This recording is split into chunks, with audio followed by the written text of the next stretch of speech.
যেমন আমি অ্যারাবিক সাহিত্যের পর মাস্টার্স করছি, তো বোঝানোর জন্য একটা উপমা দেওয়া লাগে। যখন আমি কাবিন নামা করে স্বামী স্বীকার করলাম, তাহলে ওই পুরুষটি আমার জন্য অবৈধ থাকলো। তা আদমকে সেজদা করার মাধ্যমে আল্লাহ পাকের বৈধতার ভিতরে গণ্য করে দেওয়া হলো, তাহলে আদম সেজদা কি আর অবৈধ থাকলো গো? আদম কি আর আল্লাহ ডুপ্লিকেট থাকলো? স্বয়ং আল্লাহ, আল্লাহর হুকুমে আল্লাহ আদম আল্লাহ হয়ে গেল। এখন যদি আপনি আদম সেজদা না করার দলে থাকেন, তাহলে আপনি আল্লাহর ডুপ্লিকেট দলে আছেন। আল্লাহ পাকের ডুপ্লিকেট দলে থাকা মানে কি? আল্লাহ পাকের সাথে শরীক করা। একজন, আমি যখন 1999 সালে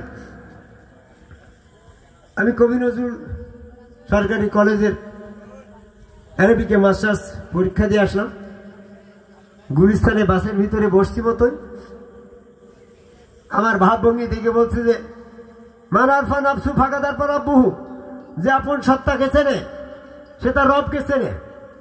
এইভাবে বলার পরে আমি বললাম, দেখেন আপনি যেটা বললেন এ কথা সম্পূর্ণ ডাহা মিথ্যে কথা। তো ডাহা মিথ্যে কথা কে রাখো? যদি নিজেকে চিনার মধ্য দিয়ে যদি আল্লাহ চেনার সিস্টেম হয়, তাহলে নমরুদ ফেরাউন তো নিজেকেই আল্লাহ দাবি করে, তারাও তো আল্লাহ হয়ে গেল। তুমি তো সেই নমরুদ ফেরাউনের দলে। তোমাদের ব্যাপারটা কেরকম তো বুঝলাম না। এরকম সাধকরা তো কোন দিন এরকম বলে না।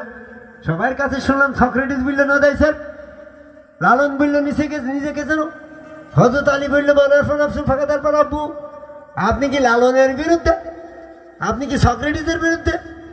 আপনি কি হযরত আলীর বিরুদ্ধে? তেমন যে না। একজন বলছে তুমি আমার কিলাইছো কেন, তুমি তো আবার তালাক দিবা নাকি? তো যারা শালীর মাগি কিলির ভাব দিকে বুঝতে পারছি না, আমি কি এক ফুকানে তালাক দেবো?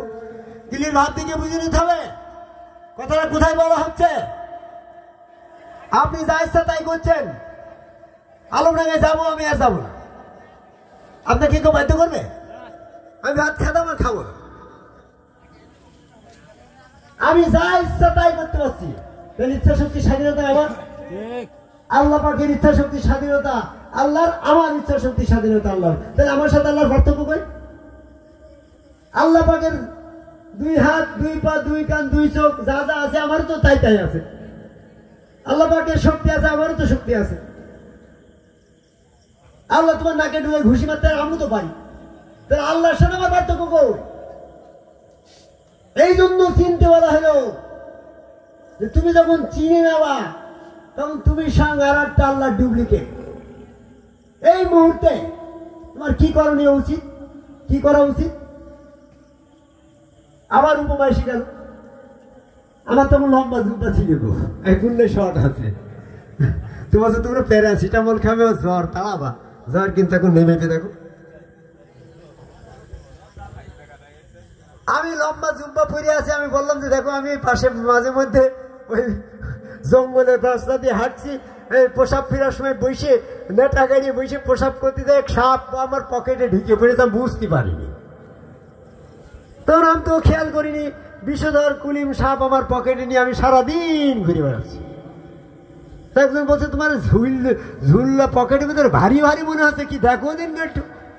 আমি পকেটে হাত দিয়ে দেখি যে ঠান্ডা ঠান্ডা ভেড় পাকানোর মতন একটা ভাব বোঝা যাচ্ছে, কি জানি কি হবে। তখন আস্তে করে উঠে বের করে দেখি জাতি সাপ। এখন বলছে না রাসেল ভাই পার নাকি? রাসেল ভাই পার না, আমার পাইনি, মানুষের নামের সাথে নাম রেখে। হ্যাঁ, কুলিম সাপ দেখে আমি ভয় করে তাড়াতাড়ি আমি বললাম, হ্যাঁ এতক্ষণ আমি পকেটে করে ঘুরে বেড়াচ্ছি, এখন কি আবার কেউ বলবে না যে তুই ফেলে দে? ফেলে দেওয়ার কথা কি আর বলা লাগে গো? সাথে সাথে ফেলে দিয়েছে জীবনে বললাম খেয়ে ফেলো লাঠি। আরে এতক্ষণ 3 ঘন্টা তুমি জারি নিয়ে পকেটে ঘুরিয়ে বেড়াইলে, তখন ফেলে দিলে না। এই সাপটারে জানা চিনা বুঝার পরে তোমার কার বলা লাগলো না, তুমি এমনি এমনি ফেলে দিলে। এই জন্য বলা হচ্ছে সাপটাকে চেনো।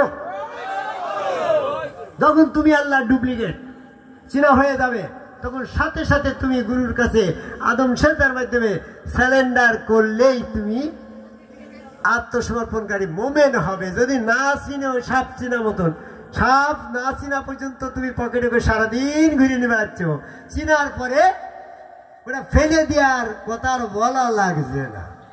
তাই আমি যাচ্ছি, আমি খাচ্ছি, আমার চেহারা আল্লাহর চেহারা, আমার শক্তি আল্লাহর শক্তি, যা কিছু আল্লাহর আছে আমারও তাই তাই আছে। আমি আল্লাহ ডুপ্লিকেট। আমি যদি স্যালেন্ডার না করি আল্লাহর কিছু করার নেই, করার আছে? আল্লাহ সব পারে। আমি যদি আদম সেজদা না করি আল্লাহ পারবে? আমাকে দিয়ে করাতে পারবে? যদি পারতো তাহলে ইবলিসকে দিয়ে করায়নি তো। এই জন্য বলতে চিনার পরে তুমি যদি স্যালেন্ডার না করে মরো তাহলে নমরুদ ফেরাউনের মতন হবা। যাই হোক, আমার কথা এই জনপদের মানুষ অনেক শুনেছে, আমি আর বলবো না। আমাদের মেহমান আসছে, সাদেক সরকার কই? হ্যাঁ হ্যাঁ, তুমি একটু উপস্থাপন করে ওনাদের জন্য একটু বলার পরিবেশ করে দাও। আমি একটু ক্লান্ত এবং অসুস্থ। আল্লাহ